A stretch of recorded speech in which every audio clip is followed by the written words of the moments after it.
Glória a Deus, gente. Tudo bem? Sejam bem-vindos. Shabbat Shalom, essa sexta-feira linda, penúltima live da nossa semana de paternidade. O Senhor tem construído revelações tremendas aqui desde a segunda-feira. Quem não assistiu, assista todas as lives de paternidade. A primeira foi falando sobre vencendo as carências da alma. Depois eu falei sobre os tipos de paternidade. Foram 2 lives que eu fiz em sequência. Depois falamos sobre paternidade espiritual. Depois ontem falamos sobre modelo paterno de discipulado. E hoje vamos falar sobre a responsabilidade dos pais e dos filhos. Eu acabei esquecendo de ligar meu microfone aqui direitinho para melhorar a qualidade, então peraí. Fiquem por aí. Aguenta aí, gente. Pronto, agora eu sei que minha voz melhorou. Melhorou? Escrevam aí. Escrevam assim: responsabilidade dos pais e filhos espirituais. Responsabilidade dos pais e filhos espirituais. Para eu poder fixar aqui, por favor.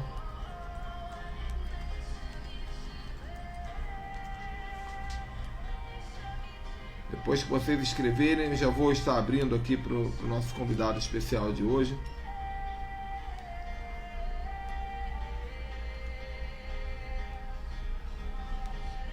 Isso, maravilha. Obrigado, Neide.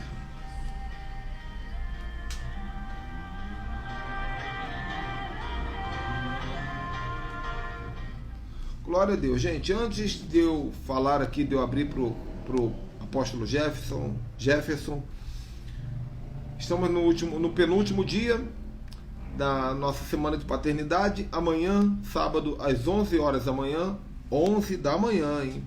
Sábado vai ser às 11 da manhã. Nós teremos uma live com o apóstolo José Garrido, falando sobre as heranças do filho sarado. E você que participou da maratona toda essa semana, certamente você vai ser sarado e vai descobrir quais são suas heranças, o que Deus vai te dar. É fantástico. Eu fui curado de orfandade há poucos anos atrás, emocional e espiritual, e a nossa vida muda. Então, vai ser tremendo, viu? E na segunda-feira, começamos a semana da adoração, gente. Semana da adoração. O tema que Deus me deu é adoração raiz. Já fechamos com Carlinhos Félix para segunda-feira. Terça-feira nós teremos Agora me faltou aqui a ordem dos nomes na minha mente. Quem lembrar, me diga.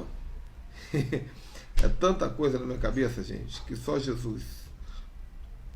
Ah, isso mesmo. Segunda-feira, 18 horas, Carlinhos Félix. Terça-feira, 18 horas, Davi Maia. Davi Maia é aquele profeta maravilhoso que toca com saxofone, ministra sobre adoração profética. Na quarta-feira, estaremos com Roberto Marinho falando sobre as inspirações musicais. Música, qual a diferença entre música com inspiração divina, inspiração maligna ou inspiração humana? E estou aguardando aqui, gente, Roberto Marinho. Estou aqui aguardando confirmação de Sérgio Lopes. Estou aguardando confirmação de algumas outras pessoas que eu não vou dizer aqui, porque se der tudo certo vai ser surpresa. Eu vou avisar só depois que fechar. Amém? Bom, sem perder mais tempo, apóstolo Neto, diretamente de Massachusetts, Estados Unidos. Shalom, meu lindo. Paz, tudo bom? Melhor agora. Amém. Agora, cara. Tudo bem com você? Tudo bom demais. Você Acabei de chegar, cheguei em cima do laço aqui, mas graças a Deus cheguei a tempo. A agenda mudou um pouquinho hoje, então eu cheguei bem em ciminha mesmo. Mas é porque vocês aí na América, vocês pegam um horário muito complicado, né? Porque para mim são 18, para vocês são 17, né? Exato. Aí atrapalha bastante o dia de vocês. A oferta de vocês acaba sendo maior valor. E eu sou pastor local, né? Então, de vez em quando, tem aquelas coisas que não estavam previstas na agenda que acontecem, né? Aquelas bombinhas que explodem, né? Tem sempre uma ou outra. Gente, com vocês, quem não assistiu ainda, já é a terceira ou quarta vez que nós recebemos com muita alegria o apóstolo Jefferson Neto. O apóstolo Jefferson Neto é um líder de líderes, é uma pessoa que tem uma visão tremenda sobre o reino e sobre avivamento. Me jogou sobre os ombros a responsabilidade de falar sobre avivamento para alguns líderes dele amanhã, em reservado em particular. E imagine você ter que falar sobre avivamento para um especialista em avivamento, é complicado, né? Mas Deus já está derramando os mantos aqui, tá bom? Sem dúvida. Sem dúvida. Mas, aliás, deixa eu só dizer uma coisa. O tremendo do avivamento é isso, é que ninguém é especialista nele. Não. E o avivamento... Todo mundo é aprendiz. E o avivamento, palavra que Deus... Vou até anotar esse negócio aqui, cara. O avivamento é cíclico e multiforme. Olha, isso é forte. Vou anotar que isso vai para amanhã. Exatamente. Apóstolo, é o seguinte... Nós vamos dividir essa nossa live aqui em duas etapas. Não sei qual nós vamos falar primeiro, você decide. Mas eu tenho desejo aqui de falar dois assuntos que eu considero muito importantes. Um deles é sobre os falsos pais espirituais que tem dentro da igreja. São os roubadores de corações. Os roubadores de corações. Aqueles que roubam a orfandade das ovelhas para eles e não apontam essas pessoas para Deus. Eu tenho algumas coisas a falar sobre isso, quero te ouvir também.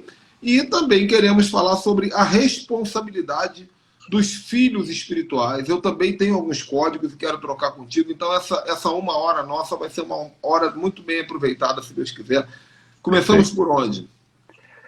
A gente pode começar sobre o caráter dos filhos, que eu acho que um tópico parece que não foi falado ainda durante a semana. Não. E eu pretendo mostrar que os filhos também têm uma grande responsabilidade no comportamento dos pais, né? E então, se a gente puder começar por aí a gente transita depois para essa questão da responsabilidade dos pais. Muito bem, muito bem. Então vamos, fala aí, começa você. Ok. O assunto que eu vou falar está baseado numa experiência. Acho que a maioria dos que estão aqui, se não todos, sabem muito bem que Timóteo foi o filho ministerial proeminente de Paulo, né? Para se entender a importância de Paulo, ou de Timóteo para Paulo, basta dizer que Timóteo é o único ser humano que tem 2 livros escritos para ele na Bíblia Sagrada. Olha que tremendo. Fantástico. Agora, pensa bem no que eu acabei de dizer. A importância desse rapaz para que ele tenha, de 13 cartas escritas por Paulo, 2 cartas foram escritas para Timóteo. Paulo plantou igrejas e visitou cidades para as quais ele nunca escreveu uma carta sequer.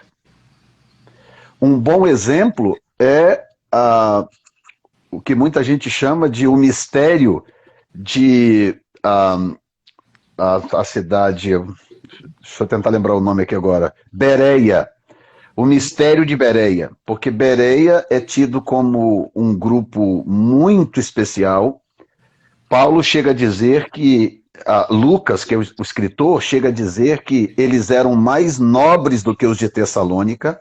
Deixa eu te interromper um instante aqui, só para dizer minha alegria de ver a apóstola Fabiana nessa live. Apóstola Fabiana, essa live aqui, ela é fundamental. Podendo ficar por aqui até o final, segura a onda aí que vai valer a pena. Fala aí, homem de Deus. Muito bem. Então, falando do mistério de Bereia. Bereia, o Lucas chega a dizer que os bereanos eles foram mais nobres do que os de Tessalônica, né? E nós vamos falar um pouco aqui de Tessalônica. A igreja de Tessalônica, para quem não sabe, é considerada a igreja mais sólida biblicamente, a igreja mais bem formada biblicamente. Não é à toa que as 2 cartas de Tessalônica são as 2 cartas mais profundas em termos de escatologia que Paulo escreveu.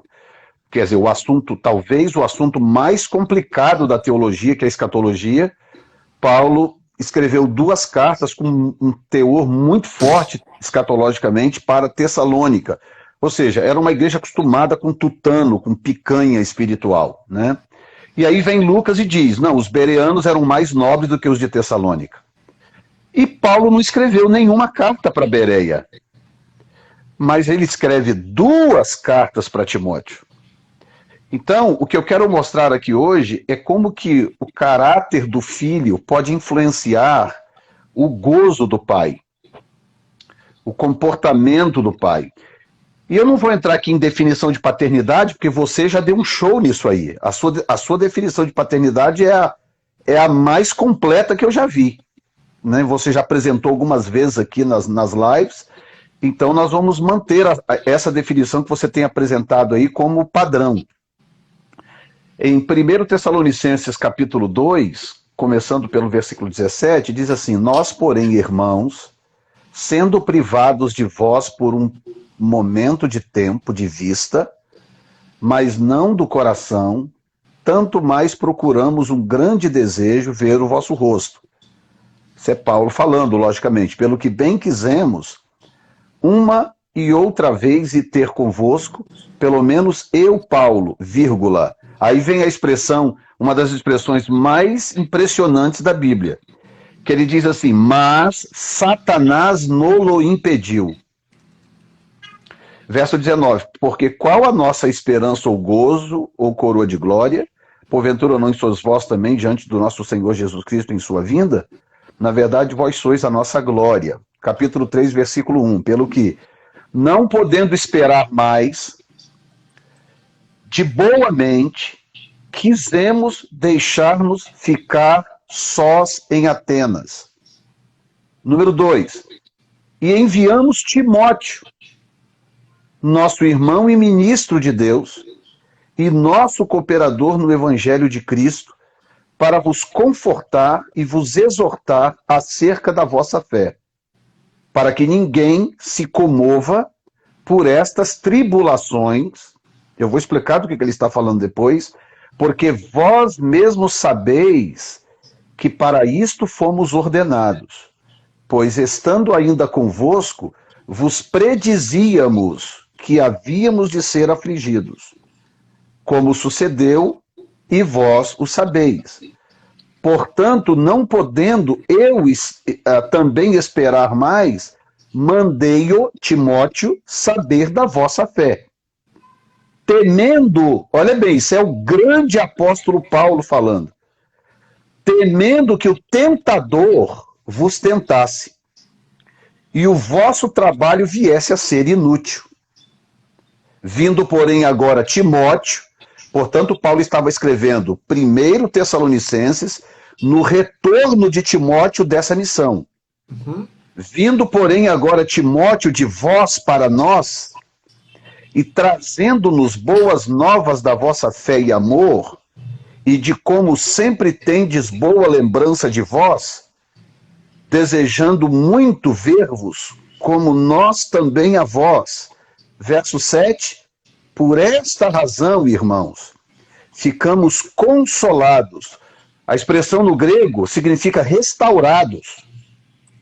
Ficamos restaurados acerca de vós, em toda a nossa aflição e necessidade pela vossa fé, porque agora vivemos, se estáis firmes no Senhor. Deixa eu contextualizar isso aqui para vocês entenderem. Paulo estava saindo de uma das experiências mais traumáticas que ele teve após a sua primeira viagem missionária. A maioria sabe que Paulo começou a pregar a palavra para judeus. Ele entendeu, como ele diz em Romanos 1,16, que primeiro o judeu, depois o gentio, ou depois o grego. Então ele começou a missão dele indo nas sinagogas judaicas, em cidades fortemente frequentada ou habitada por judeus, e ele ia para as sinagogas, porque ele tinha um ideal. Paulo era um idealista, ele começou motivado por esse ideal, que era gerar filhos judeus para Cristo.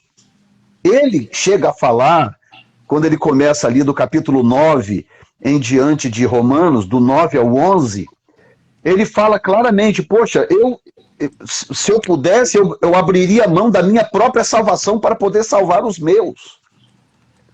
Para você ter ideia da profundidade que Paulo entendia da importância de se ganhar judeus para o Senhor. Mas aí o que acontece? Paulo tem um choque de realidade, que é toda a cidade e toda a sinagoga por onde ele passava, ele era rejeitado e rechaçado.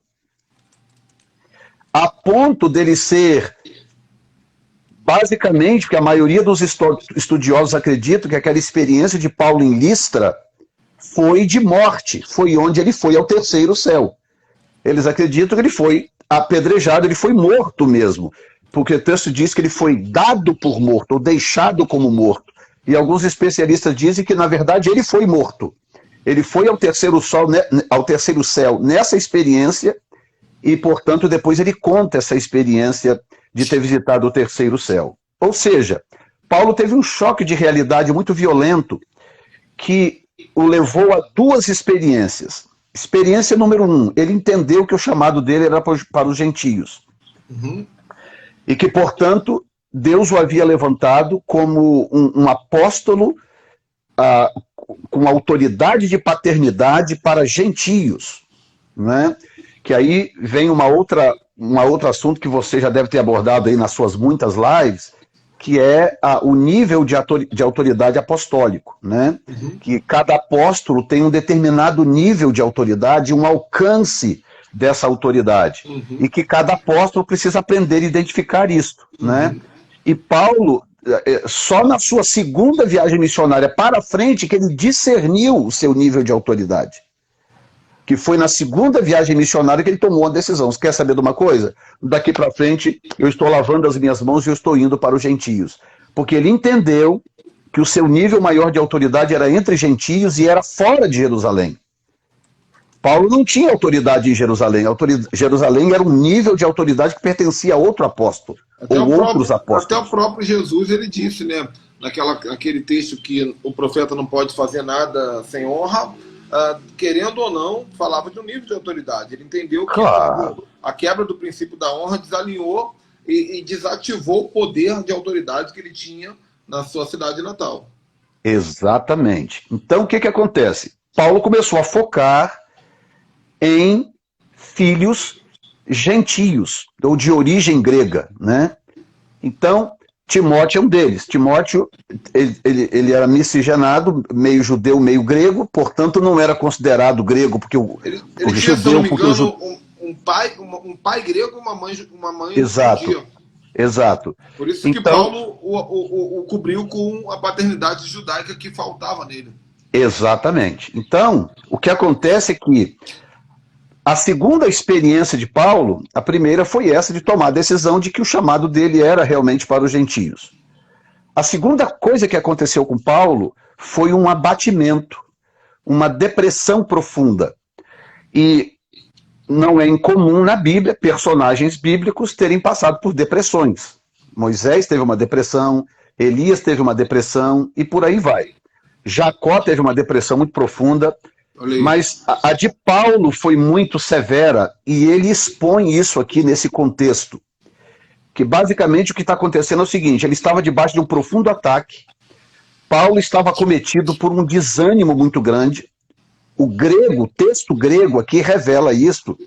Quando ele fala no verso 18, ele diz, pelo que bem quisemos, uma e outra vez e ter convosco, pelo menos eu, Paulo, mas ele diz, mas Satanás nolo impediu.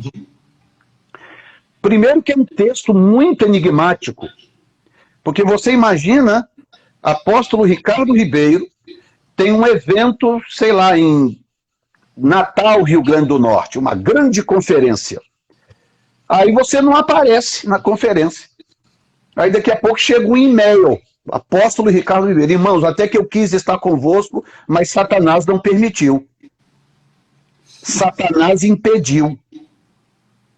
E agora você imagina isso saindo da boca do homem que se tornaria o grande modelo doutrinário para a igreja gentílica. Do que Paulo está falando? Bom, primeiro, todo mundo sabe que uma das características mais impressionantes de Paulo era a sinceridade. Paulo talvez foi, de todos os apóstolos, o mais franco, o mais verdadeiro. Paulo não tinha nenhum problema de expor as suas fraquezas. Nenhum problema. Verdade. Por isso que ele disse, olha, eu fazer o bem, no capítulo 7 de Romanos, o bem que eu quero fazer eu não faço, o mal que eu não quero fazer eu acabo fazendo. Dentro de mim tem uma guerra, tem uma força trabalhando dentro de mim para impedir que eu faça o bem que eu quero fazer. Você imagina nós dizendo uma coisa dessa hoje, se isso não tivesse escrito na Bíblia? Uhum. O escândalo que seria. Seria comprometedor. Muito comprometedor. Então, o que Paulo está dizendo? Quando ele fala que a palavra impediu, no grego, é um termo chamado ekopto, que significa um profundo abatimento e um profundo desânimo.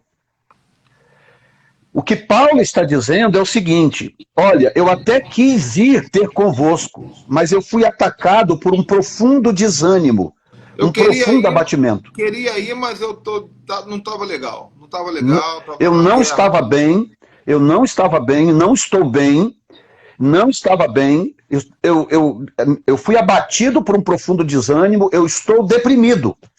Uhum. Tá?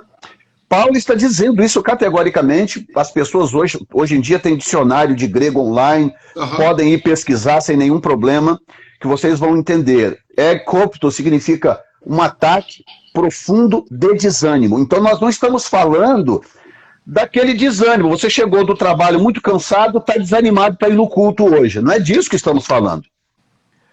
Estamos falando de um ataque sincronizado do diabo que pegou Paulo por quase 2 anos consecutivos. Pauleira, uma atrás da outra. Sabe o que é você? Por 2 anos consecutivos, tudo que você tenta fazer, todo lugar que você tenta pregar, toda pessoa que você tenta ajudar, tem um grupo organizado lá para poder te atacar, para poder impedir que você faça, e etc. Eu sei o que é isso literalmente. Eu já fui alvo de grupos, dos maiores grupos de satanistas do Brasil, se reunirem em reuniões de 300, 400 satanistas, se reunirem através de conclames de sites de internet, para voarem em viagem astral e lançarem bomba satânica sobre a minha casa, sobre meus filhos. Sem contar os ataques emocionais e, às vezes, as traições, o cansaço, aquilo que Ludmila fala, né? Cansaço, desânimo logo após uma vitória. Então, já entendi. Mas o que vem aí? Eu estou ansioso para saber o que vem aí. Eu passei pela mesma experiência aqui, de sermos atacados na nossa casa por satanistas. Na mesma experiência que você acabou descrevendo, não, mas seria... Eu não vou citar aqui porque eu não quero que o pessoal vá de curioso, mas tem um site satânico na internet, onde eles fizeram o conclame, eles não deletaram. Isso está há 13 anos guardado lá no site. Eles combinando de voar até a minha casa, na época em Vigário Geral, para destruir a mim, a minha mulher, meu filho e minha filha que estava no ventre. Exatamente. Eu passei pela mesma coisa, mesma experiência. Bom, voltando então aqui ao raciocínio, o que acontece? Paulo chegou a um ponto em que ele estava afetado. Ele não era super-homem. Mas havia uma situação que era a igreja de Tessalônica, uma igreja nova, uma igreja ávida pela palavra, uma igreja que estava em processo de amadurecimento. Paulo estava preocupado com esta igreja, ele sabia que ele precisava visitar esta igreja, mas ele não tinha condições emocionais para fazê-lo. Ele estava passando pelos seus próprios problemas emocionais. Tá? Aí ele está escrevendo a carta depois que Timóteo foi e voltou com a experiência do envio. Quando chega no verso 1, ele diz o seguinte, capítulo 3, versículo 1, pelo que não podendo esperar mais de boa mente, olha bem, isso é Paulo falando, dizendo, olha, eu estou preocupado com vocês, eu não estou bem, eu gostaria de ter com vocês, mas Satanás impediu, ou seja, eu fui atacado, eu não estou bem, eu gostaria de estar com vocês, mas eu não posso esperar mais. Então eu decidi enviar um filho, eu decidi enviar um discípulo que eu confio.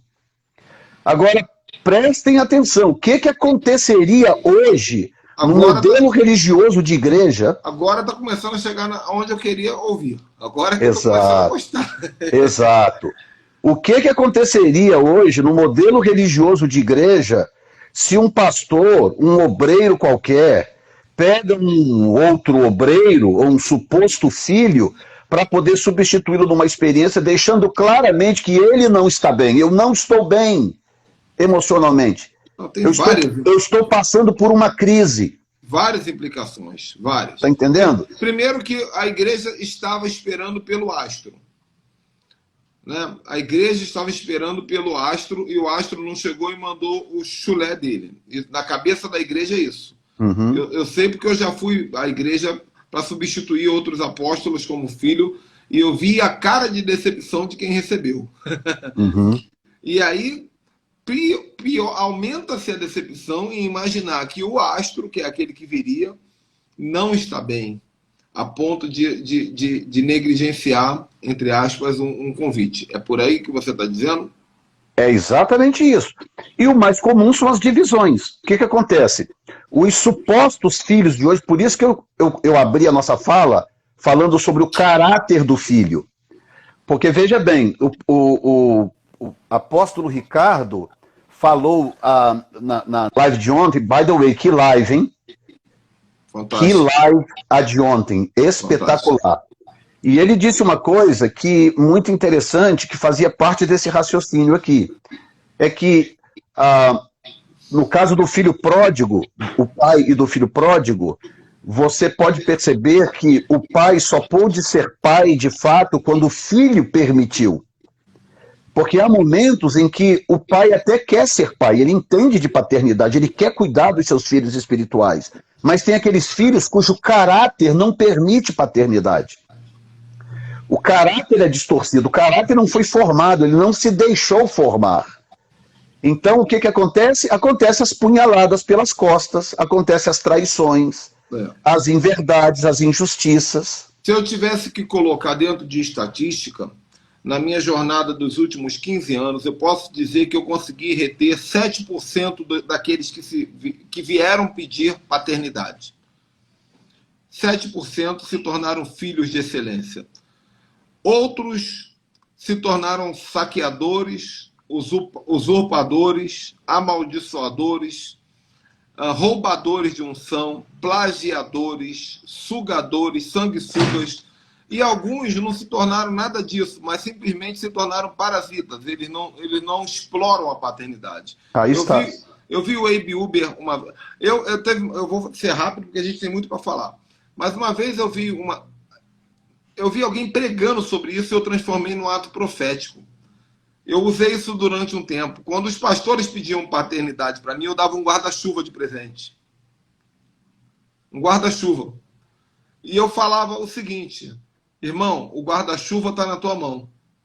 Agora, se no dia da chuva você andar com ele fechado, o problema não é meu, é teu. Porque você tem uma paternidade. Agora, a sua função é abrir o guarda-chuva e botar sobre a sua cabeça. Eu te garanto, eu sou um guarda-chuva bom, grande e sem furo nenhum. Porque tem uns aí que são furados, que é outra história da live. Exato. Você bota em cima da cabeça, mas só, irmão, vai se molhar todo, só te engana. Mas o filho tem que ordenhar. Eu chamo de o princípio do ordenhamento. Porque a palavra El Shaddai, no original dos originais, significa aquele que tem vários seios. Uhum. E alimenta todos os seus filhos sem que se falte leite para nenhum. Então, nós pais espirituais, nós temos seios, pastor. Yes. Só que o leite de uma mulher grávida não sai se o bebê não puxar. Uhum. Sabia? Se o bebê não puxar, o leite não sai. E o pior, o peito empedra e a mulher ela pode parar no hospital e com câncer de mama. Tem muito pai espiritual que está com câncer de mama porque o filho não extrai os códigos. Não Exato. busca, E não... prejudicar a próxima gravidez, que foi o caso da minha esposa. Ainda tem isso. A minha esposa passou por isso que você está descrevendo. Entende? Então, o que eu quero que essas 123 pessoas aqui entendam é o seguinte, que o seu comportamento de filho vai determinar o tipo de paternidade que Deus vai colocar sobre a sua vida. Ou a ação da paternidade que está sobre a sua vida. Tem isso também. Porque Exato. a minha ação é uma... Ó, Marcos Paulo tá aí, ó. Marcos Paulo é filho novo, mas ele tá quente, tá chamando, tá conversando. Isso gera de mim uma ativação. Exato. Tem um que pediu paternidade tem 4 meses. De lá para cá até hoje eu não dei um oi no WhatsApp. Só eu que chamo ele uma vez ou outra. É outro tipo de ação. Exatamente. Exatamente. Então Paulo vira para a igreja de Tessalônica e diz assim, olha, eu sei que eu preciso atendê-los, mas eu não estou bem. Eu vou fazer o seguinte, eu vou mandar Timóteo e eu quero ficar sozinho em Atenas. O termo grego ali é monos, que quer dizer, eu quero ficar abandonado. É literalmente isso, abandonado, esquecido. Falou, me deixe em paz em Atenas, sozinho. Eu estou mandando Timóteo aí para poder ajudar vocês e socorrer vocês. Quando Timóteo chega lá, Timóteo faz algo interessante, porque Timóteo poderia, dentre outras coisas, detonar com Paulo. Se Timóteo quisesse dividir a igreja de Tessalônica, essa era a hora. Era o momento. Esse era o momento. Chegar e falar, olha, quero dizer nada não tem nada com isso não, mas o cara Paulo, tá lá deprimido. Paulo caiu, mano. Tô aqui, o cara tá lá deprimido, o cara fala coisa com coisa, entendeu? E agora falou que quer ficar isolado em Atenas e tal, e agora eu que tô aqui cuidando de vocês. Você tá entendendo? Esse é o caráter de muita gente por aí que se diz filho, que faz aquilo que você disse muito bem naquela live que você foi meu convidado. Aquilo que os filhos de Noé fizeram com ele. Na verdade, o filho chamado Cão, né, fez com Noé. Pegou a nudez do pai e expôs para quem estava do lado de fora. Hoje eu mando embora, apóstolo. Hoje só precisa me dar um sinal de infidelidade que eu falo, mano, você não é filho não, você é fake news. Partiu, vai embora. Porque o que eu carrego em mim é muito caro para eu deixar roubar. Exatamente, eu digo mesmo. São anos angariando aquilo que Deus gerou no meu coração, no seu coração, para vir um sanguessuga, um espertalhão, e sugar. Porque enquanto você está bem, enquanto você está tudo tranquilo, financeiramente bem, boa projeção, bom nome, bom isso, bom aquilo, bom ânimo. Ah, meu filho, chove de filhos. É uma maravilha. Chove de supostos filhos querendo se alimentar de você ou extrair alguma coisa de você. Agora, basta você passar por uma crise, um problema familiar, casamento, uma depressão, uma coisa qualquer, financeiro, entendeu? Que aí você vai descobrir quem são os Timóteos e quem são os Alexandres Latueiros. Você está entendendo? Tem um texto que eu gosto, que poucos percebem, mas a Bíblia diz que Eliseu lavava as mãos de Elias. Eu gosto desse texto, porque quando eu penso em lavar as mãos, eu penso em inocentar. Uhum. Porque mão suja significa erro, pecado, vacilo. Exato. Mas Eliseu, ele vinha andando atrás, era filho de Elias, Eliseu vinha andando atrás falando assim, meu pai, deixa eu lavar tuas mãos. Quando alguém falava mal de Elias, não é isso não é isso não. Então Eliseu lavava as mãos de Elias. Esse é o caráter de um filho. Esse é o caráter. Então, o caráter de Timóteo, para quem não sabe, Paulo escreveu 13 cartas. Dentre essas 13, 9 cartas têm o nome de Timóteo. Caramba, uau. 9. E a maioria delas no começo, Paulo e Timóteo. Em 2 ou 3 cartas tem o nome de Silas, ou Silvano, que é a mesma pessoa. Em 3. Mas em 9 tem o nome de Timóteo. Paulo e Timóteo. Paulo e Timóteo. Olha, o texto ali é todo de Paulo, mas ele está dando a Timóteo um reconhecimento por causa daquilo que Timóteo representava para ele como filho. o que Paulo representava para a paternidade, o que Timóteo representava para a paternidade de Paulo. Então, quando ele diz assim, olha, eu não estou bem, eu quero ficar sozinho em Atenas, me deixe em paz, mas eu estou mandando aí Timóteo porque eu estou preocupado com vocês.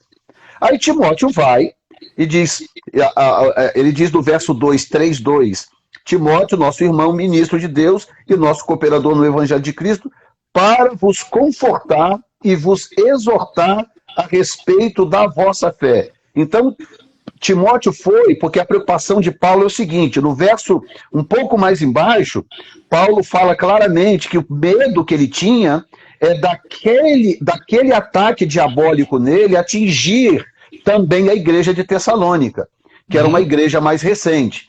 Aí Timóteo vai para Tessalônica, e o que Timóteo faz? Timóteo age como um verdadeiro filho ministerial e espiritual de Paulo. Timóteo chega lá, prega a palavra, ministra ao povo, cuida do povo, protege a igreja, testifica da fé da igreja, e ele traz de volta esse relatório para Paulo, e Paulo diz claramente, quando Timóteo voltou, trazendo o relatório de vocês, eu fui curado. Olha que coisa linda. Olha o testemunho de Paulo é esse, dizendo, olha, eu estava mal, mas quando o Timóteo voltou, me trouxe com o testemunho, eu fui, ele fala consolado ali, mas o termo lá significa restaurado, ele diz, eu fui restaurado. Timóteo, a postura do filho, ela traz cura para o pai. Exatamente, exatamente. Olha aí, gente, bota isso no Facebook, viu? A postura do filho traz cura ao coração do pai. Porque filho é aquele que não está do seu lado só porque está tudo bem, só porque você está com projeção nacional, só porque você tem um lugar ao sol para dar a ele. Ele está do seu lado porque Deus usou a sua paternidade para alimentá-lo espiritualmente. Agora, apóstolo para formar o homem espiritual no coração dele. Essa é a frase. Eu falei isso aqui já em 2 ou 3 lives nessa semana, eu vou citar de novo. Tem um texto em 1 João capítulo 2, se eu não me engano. Esse texto, ele abriu minha mente. Eu vou mandar fazer um diagrama e colocar na nossa base apostólica num cartaz, vários diagramas, e esse vai ser um. Quando Paulo, quando João vai dizendo assim, filhinhos, vós sois conhecidos porque os seus pecados foram perdoados e vocês conhecem o Pai. Essa é a primeira idade espiritual de uma pessoa, filhinhos. Teve o pecado perdoado, conheceu o Pai. São crianças espirituais. Aí depois ele fala assim, jovens, a palavra de Deus habita em vós e sois fortes e venceste o maligno. É a segunda idade espiritual. E depois ele fala assim, pais, vocês são conhecidos porque vocês conhecem aquele que é desde o princípio. Esse aqui é o Pai. Então, qual é o problema? Muitas vezes nós, como pais, erramos também. Por quê? Porque nós pegamos um cara que é filhinho e mandamos fazer papel de pai. Nós pegamos um cara que é jovem, vence maligno, expulsa demônio, irmão. Conhece a palavra que jovens, conheceis a palavra, venceste maligno. Esse cara expulsa demônio, esse cara conhece a palavra, mas ele é jovem. Ele não é pai. E depois, pai, aquele que conhece o que era desde o princípio. Esse aqui chama-se estatura do varão perfeito, maturidade espiritual, homem formado. Esse cara aqui, esse é o Timóteo que foi lá. Somente esse poderia ir até a Tessalônica e voltar trazendo cura, porque ele era pai, apesar de ser filho, ele já estava pronto para paternizar. Exato. Então, a questão é, nós também temos que ter muito cuidado em saber em que idade espiritual está o nosso filho, para poder saber que tipo de papel nós vamos entregar, porque senão... Muito bom. Quem paga somos nós. Exatamente. Filho é filho? Não, tem filho criança, tem filho jovem, tem filho pai. Eu vou enviar quem é pai, porque só pode paternizar quem tem essa identidade, essa maturidade resolvida. Quem é pai não trai pai, porque ele sabe o que é ser pai. Exato. Muito bom, muito bom. Faz sentido? E no caso, total sentido. No caso de Paulo e Timóteo, acontece algo ainda mais tremendo. Porque quando Paulo fala, eu quero ficar sozinho em Atenas, olha o que acontece em Atos capítulo 17, versículo 15. Tá? diz, e os que acompanhavam Paulo o levaram até Atenas. Levaram em Atenas. E recebendo ordem para que Silas e Timóteo fossem ter com ele o mais depressa possível, partiram. E enquanto Paulo os esperava em Atenas, lembra que esse aqui é o Paulo deprimido, hein? Enquanto Paulo os esperava em Atenas, o seu espírito se comovia em si mesmo, vendo a cidade tão entregue à idolatria, de sorte que disputava na sinagoga com os judeus e religiosos, e todos os dias na praça com os que apresentavam. Resumindo, filhos, ouçam o que eu vou dizer agora. Por que filho não pode trair pai? Porque o pai tem uma unção que mesmo quando ele não está bem, mesmo quando ele está em crise, passando por dificuldade, ainda assim ele pode fazer coisas extraordinárias. Eu falei isso ontem na live. A mensagem mais emblemática de Paulo, que é ao Deus desconhecido, foi pregada no seu pior momento. O pior momento.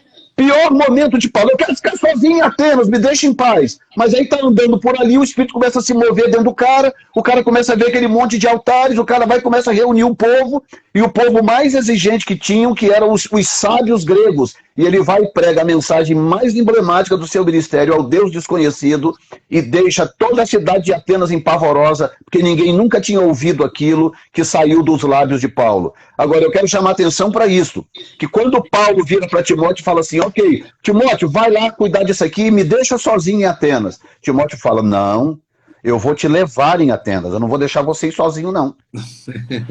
Tá aqui, ó, versículo 15. Versículo 15. Eu não vou deixar você sozinho, não. Eu vou te levar lá. Aí ele e Silas pegam Paulo, levam ele em Atenas, falam, ok, fica, você vai ficar bem? Eu posso ir em Tessalônica? Tá tudo bem contigo? Você fica tranquilo? Fico. Vai e volta depressa, ele diz, que o texto diz. Deu ordens para que partissem e voltassem depressa. Uhum. Mandou o bumerangue, mano. Mandou o bumerangue. Vai e volta logo. Aí, rapaz, você entende, a carta de 2 Timóteo é uma das cartas da velhice de Paulo, né? Quando Paulo já está no final do seu ministério, que é quando ele diz, encerrei a carreira, guardei a fé, combati o bom combate, encerrei a carreira, guardei a fé. Já é o Paulo idoso, o Paulo que sabia que estava perto de morrer, e etc. E aí, quando chega em 2 Timóteo, capítulo 4, ele diz algo interessante para Timóteo, né? Versículo 9, 2 Timóteo 4, 9. Ele diz, procura vir ter comigo depressa. Isso aqui é o pai, no final da sua vida, já prestes a encerrar o seu ministério, vira para o filho e fala, vem aqui depressa, estou precisando de você. Aí ele diz, porque Demas me desamparou. Aqui são os falsos filhos agora. Demas me desamparou, amando o presente século. E foi para Tessalônica, olha só. Justamente para lá. Exatamente para lá. Ele diz, Crescente para Galácia e Tito para Dalmácia. O caso de Tito não foi abandono, foi o próprio Paulo que mandou. Ele diz, só Lucas está comigo. Toma Marcos. Lembra que tinha brigado com Marcos no começo? Uhum. Ele diz, toma Marcos e traze-o contigo, porque me é muito útil para o ministério. Também enviei Tíquico a Éfeso, que também era um discípulo. Ele diz, quando vieres, traz a capa que deixei em Troade, na casa de Carpo, e os livros, principalmente os pergaminhos. Para quem entende aquela época, capa e pergaminho eram coisas muito pessoais, são coisas muito privadas, ou seja, ele confiava a Timóteo as suas coisas mais privadas, mais secretas. E mais à frente ele fala sobre um caboquinho chamado Alexandre o Latueiro, que causou muito dano ao seu ministério. Então, eu não sei como é que está o tempo aí, eu quero terminar essa parte dizendo o seguinte. Eu quero que vocês aí, 123 pessoas conectadas nessa live, eu quero que vocês façam a seguinte pergunta. Que tipo de filho é você? Antes de você reclamar que você não tem pai espiritual ou não teve, ou seja lá o que for, eu te pergunto, que tipo de filho é você? Que tipo de pai Deus pode colocar sobre a sua vida relacionado ao caráter seu de filho? Porque tem o outro lado da moeda que você tem batido muito bem, que são os fake fathers, né? Os pais fakes, que são aqueles exploradores, aqueles que estão ali para roubar a lenha, a lã das ovelhas, aqueles roubar muito mais do que isso. Esses estão roubando os filhos de Deus, porque nós não somos, nós dizemos que somos pais. É uma terminologia, mas nós não somos pais, nós somos paternidade. Exato. Deus é pai. E quando Deus pega o arco-íris e bota no chão com o arco apontado para o céu, ele está dizendo assim, gente, aponta essas flechas para cima para que voem até mim no arrebatamento. Então, nosso papel é fazer as pessoas crescerem espiritualmente e dizer assim, você não é mais órfão porque você tem um pai no céu. Esse é nosso papel. Só que os pastores estão roubando essas pessoas para eles e se resolve tudo. Eu acho que vai ter que ficar para uma outra live um outro dia. Vai ter, Porque não dá por isso que o conceito de paternidade, de filiação está deturpado. Porque a religião, a igreja religiosa,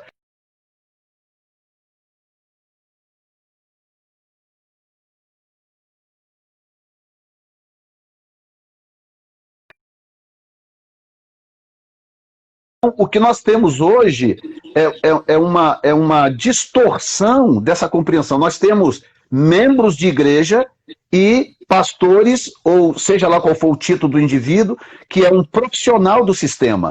Isso é o mais comum, entendeu? Agora, um indivíduo que entende aquilo que Paulo fala em Efésios 4, ele deu para apóstolos, profetas, evangelistas, pastores e mestres, visando o aperfeiçoamento dos santos para a obra do ministério, até que cheguemos à estatura de varão perfeito, à estatura completa de Cristo. Ou seja, Deus cria, mas nós formamos. É nós que formamos. Rapaz, nós que formamos. Como nós temos 11 minutos aqui, deixa eu só fazer umas considerações. Primeira coisa, o filho precisa ter muita sabedoria para ser restaurador do pai. Isso espiritualmente falando e naturalmente falando também. Porque tudo que é natural começa no espiritual e tudo que é espiritual culmina no natural. Então vocês têm que aprender a olhar e cuidar do mentor, do apóstolo de vocês, do profeta de vocês, né? Às vezes a gente vê os profetas falando de oferta, disso, daquilo, porque eles chegam ao limite de pedir ajuda. Eu não sou desse tipo, eu não gosto. Eu prefiro que Deus revele para as pessoas. Mas a questão é a seguinte, essa é a frase. O pai espiritual, ele é a fonte de águas que mina sobre a sua vida. Naquela época antiga não tinha saneamento, não tinha SEDAI, não tinha saneamento. Então, as cidades elas ficavam ao redor dos poços. E quem era que cavava o poço? Era sempre o patriarca. Era Abraão, era Isaac que cavava o poço, era Jacó. Ele cavava o poço para que as águas, as mulheres lavassem roupa, bebessem água, as crianças tomassem banho, brincassem de chafariz, então, etc. E toda vez que os entulhadores entulhavam os poços, era necessário desentulhar esses poços. Isso é uma metáfora sobre você desentulhar o poço que está sobre a sua vida. Então você tem que ter sabedoria de olhar assim, estão entulhando o meu apóstolo, estão entulhando o meu profeta, estão entulhando o meu pastor, e meu papel é desentulhá-lo. Agora, o pastor tem que ter cuidado para não se tornar dependente disso, porque uma vez o Espírito Santo falou no meu ouvido assim, não supra tuas orfandades através do seu título de paternidade. Porque eu era tão órfão que eu queria ter muitos filhos para poder me sentir curado. Então isso é um assunto muito sério, muito profundo também. Tá? Eu queria só fazer essas colocações. Então, Paulo vira para a igreja de Corinto, ou para os coríntios, né, e diz assim, porque ainda que tivesseis 10.000 aios em Cristo, não teríeis, contudo, muitos pais. Ele diz, porque eu, pelo evangelho, vos gerei.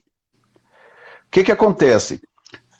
Se você não tiver alguém que gere em você o homem espiritual, porque, gente, eu não estou falando aqui de ensinamento. E eu não estou nem falando daquele discipulado formal. Porque você pode ter alguém que discipule você formalmente, te ensinar coisas da Bíblia, e ainda assim a não ter gerado em você o ser espiritual, o homem espiritual, que tem a ver com maturidade. Muito bem colocado pelo apóstolo Ricardo aqui, quando fala sobre os filhinhos, os jovens e os pais. Tem a ver com maturidade espiritual. O que Paulo está dizendo é o seguinte: olha, vocês podem ter influência de muita gente, está tudo bem. Mas, pai, vocês só têm eu, porque eu gerei vocês. Eu gerei em vocês o ser espiritual, o homem espiritual, o filho espiritual. E nesse caso aí, inclusive, o Paulo estava falando de uma paternidade específica, que é a paternidade que gera o ser espiritual, que nós chamamos de paternidade espiritual. Exato. É o desenvolvedor de maturidade espiritual, que faz você transitar até se tornar maduro, estatura de varão perfeito. Exatamente. E aí eu termino a minha parte, para você fazer as considerações finais, voltando para o texto do filho pródigo. O que acontece? O filho pródigo chegou para o pai e ele causou uma ruptura na filiação. Porque ele falou: pai, é o seguinte, eu quero a minha herança, eu quero independência. E aí você vem para... que aí transita para um outro assunto, que eu também não vou entrar nele com detalhes, que é a questão da necessidade da independência. Isso é uma outra ilusão espiritual. A pior coisa que você pode ser é independente. É a pior coisa. É a bastardia. É a primeira evidência de um filho pródigo. Bastardia, independência. Exatamente. Eu nunca esqueço uma das últimas entrevistas do Billy Graham. Billy Graham morreu aos 94 anos de idade, 96 parece, anos de idade, membro da mesma igreja onde ele começou. Uau, que coisa linda. Tá? A mesma igreja. Tá? Claro que é uma outra mentalidade, eu não vou entrar em questões, mas eu estou mostrando para você o que acontece. O apóstolo Paulo, ele encerrou o seu ministério integrante da igreja de Antioquia. Paulo viajava para suas viagens missionárias e voltava para Antioquia da Síria, para dar relatório do seu ministério. Está no livro de Atos. Então o filho chega para o pai e fala: pai, eu quero independência, me dá aí a minha herança, as minhas coisas, que eu quero ser independente. O pai lamentou, chorou, sentiu a dor, entregou para o filho. Ok. O filho sai no mundo porque queria ser independente. Daquele momento para frente, o pai não podia mais exercer paternidade espiritual porque o próprio filho interrompeu o processo. Quebrou o processo. Até o momento em que o filho cai em si e fala: não, pera um pouquinho, eu preciso de paternidade. O que está me faltando é paternidade. E aí ele volta para o pai está pronto. O pai está lá pronto. Fala: perfeitamente, meu filho, volta aqui para o seu pai. Então, o filho, ele interrompeu e estava também nas suas mãos o poder de reconectar essa paternidade. Na verdade, eu estou te interrompendo, me perdoe. Pode à vontade. Não, por favor, adiciona. Eu vou adicionar uma coisa que é um rema, tá? Mas é uma verdade. Esse filho não voltou curado, tá? Porque ele fez um ensaio. O ensaio dele foi o seguinte: voltarei para a casa do meu pai e direi: pai, pequei contra o céu perante ti, não sou digno de ser tratado como filho. Trata-me como meu irmão mais velho, que é um servo, é um escravo. Então, esse filho não voltou curado. Mas ele voltou. Irmão, nem sempre você vai estar curado, mas volte. Primeira coisa. Segundo, por que ele voltou? Porque pai que é pai deixa um carimbo no espírito do filho. E um filho carimbado, irmão, ele pode ir para Conchinchina. Uma hora esse carimbo vai trazer ele de volta, porque são as marcas da casa do pai, as lembranças da casa do pai. E a terceira coisa, o filho fez um ensaio. Eu direi ao meu pai: pai, pequei contra o céu perante ti. A segunda parte, não sou digno de ser tratado como filho. Terceira parte, trata-me como escravo. Aí quando ele vai chegando perto do pai, ele vai dizer isso, porque primeiro ele ensaia, tá na Bíblia que ele ensaia. Aí ele começa, quando o pai vem, ele diz assim: pai, pequei contra o céu perante ti, já não sou digno. Quando ele vai completar, antes dele dizer trata-me como escravo, o pai grita assim: tragam-me rápido roupas e anel e sandália para esse garoto antes que ele fale a besteira que ele ensaiou para falar. Entendeu? rápido, tragam-me rápido. Por quê? Porque o coração do filho era um coração escravo, mas a visão do pai era uma visão restauradora. Então, você, irmão, pode estar todo quebrado, todo arrebentado, mas fica perto do pai e seja sincero, porque Deus vai dar uma visão restauradora para o pai, para te colocar no caminho. Agora, se você fica na bastardia, você pode levar a herança do teu pai todinha, não vai valer de nada, você vai acabar comendo bolota de porcos. E o pai, pensam que os filhos quebraram o pai, né? Cada um pegou a metade da herança. Quebraram não, quando o filho voltou, o pai estava rico de novo, porque o pai tem a unção de prosperidade com ele. E outra coisa, você pode ser institucionalmente independente, mas você nunca deve ser espiritualmente independente. Eita, muito bom. Tá? Muito bom. A nossa igreja aqui, ela é uma igreja institucionalmente independente, tá? Mas eu tenho uma referência paternal. Há uma pessoa para que eu reporto. Muito bem. Se eu tiver qualquer tipo de necessidade, qualquer carência, se eu passar pelo meu ego que Paulo passou, se eu me der aquela crise de querer ficar sozinho em Atenas, eu tenho a quem recorrer. Porque independência espiritual é o início de uma grande queda, de um grande desastre. Síndrome de Satanás. Exatamente. E Deus é tão maravilhoso que ele trabalha essas nuances de paternidade de uma forma que não faz muita lógica na cabeça da gente. É outro perigo você querer encontrar lógica nesse processo de paternidade, seja paternidade ministerial, seja paternidade espiritual, seja lá o que for. Se você tentar encontrar lógica nisso, você pira, porque às vezes Deus coloca sobre você alguém com uma unção de paternidade que, por exemplo, conhece a Bíblia menos do que você. Uhum. Não é capaz de explanar a Bíblia como você é capaz. Uhum. Mas ele tem uma unção paternal para te proteger. Uhum. Para te guardar no mundo espiritual e para te ajudar a crescer em certas áreas que você precisa crescer. E outra coisa, se você acredita que nosso Deus é um Deus de unção dobrada, que o filho sempre vai ter unção dobrada, nunca reclame que a unção do teu pai é menor do que a tua, porque tá dando certo. O processo lá baixando, o processo tá dando certo. Apóstolo, faltam 2 minutos para acabar. Eu quero só soltar um rema que me veio aqui. Lembra que Elias, quando foi para o deserto, ele largou o seu moço? Você estava falando de Timóteo aí, de Paulo e Timóteo, né? Elias, quando foi para o deserto, ele largou o seu moço e falou assim, deixa eu ir para o deserto morrer. Aquele moço obedeceu, era um aluno da escola de profeta de Elias, obedeceu e ficou. Mas quando Elias foi restaurado no monte e ouviu a voz do Espírito soprando dentro dele, desceu numa nova unção, lançou a capa sobre Eliseu, lá na frente acontece de novo. Elias fala para Eliseu, fica longe de mim porque eu tenho mistério com Deus, não me segue. Eliseu falou assim, eu te sigo sim, não te largo, não te largo, não te largo. Porque depois que o pai tem uma experiência com o Espírito Santo e ele está ativado, irmão, você pode fazer de tudo para afastar teu filho. Se teu filho vai agarrar teu calcanhar porque ele quer a unção dobrada. Eu queria dizer algo nos segundos que faltam aí, que é o seguinte. 1 minuto, é rápido.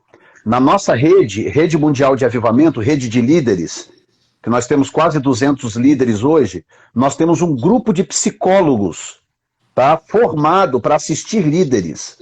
Eu só queria que as pessoas soubessem disso. Isso não tem a ver com a paternidade, eu só quero que o povo saiba disso. Pastores e líderes em necessidade, nós temos um grupo de psicólogos gratuitos, prontos para ajudar pastores e líderes em necessidade. Fantástico, gente, coisa linda. E quando eu ouvi falar que você fez isso, eu tomei a ideia, porque eu tenho tanto psicólogo se aproximando de nós, e eu vou pedir uma cola para você me ajudar a fluir nisso, porque nós vamos curar esse povo em nome de Jesus. O negócio é ajudar, meu amigo. Profética. Eu sei que está acabando, mas eu recebo tantas mensagens de pastores em crise, inclusive suicídio, pensamentos de suicídio. Muitos. Apóstolo, a live vai ficar salva, o pessoal que está perguntando. Daqui a 10 minutos ela vai estar no canal Ministério Ricardo Ribeiro no YouTube, assim como as outras 80 que já estão. Muito obrigado pelo seu tempo precioso. Amanhã, 11 da manhã, estaremos